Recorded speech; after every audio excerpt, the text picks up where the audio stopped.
Hai, hai, hai. Selamat pagi semua. Kita dalam segmen kita segmen santai je. Pagi ni kan santai-santai je lah. Tapi ramai yang sudah mula pergi kerja. Sibuk di pagi ni. Kita punya pun di Taman Gembira pun sibuk.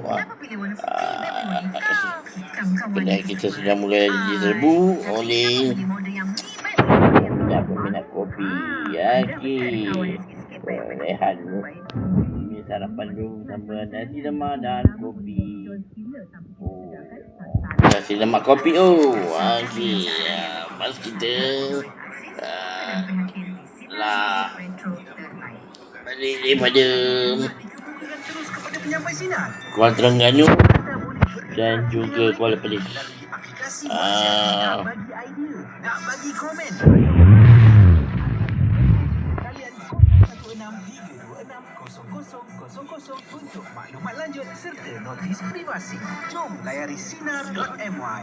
Stream perlawanan bola sepak terbesar dengan peranti terkini bersama Celcom Digi dari RM7 sebulan dengan rangkaian lebih luas, lebih pantas dan dilindungi di Malaysia.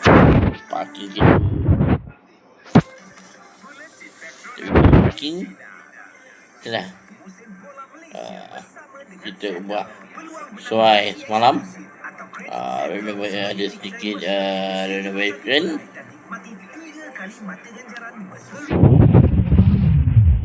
Dan kita ada stage di atasnya. Jika ada berlaku kita nak buat event ke apa ke, stage ada. Dan kalau kita nak buat podcast pun kita punya tetamu dan moderator boleh duduk di atas sana lah. Bagaimanapun ketidaktentuan harga minyak dan gas di pasaran dunia akibat perkembangan geopolitik dijangka terus beri cabaran kepada ekonomi negara. Dalam perkembangan berkaitan kedutaan besar Malaysia di Doha,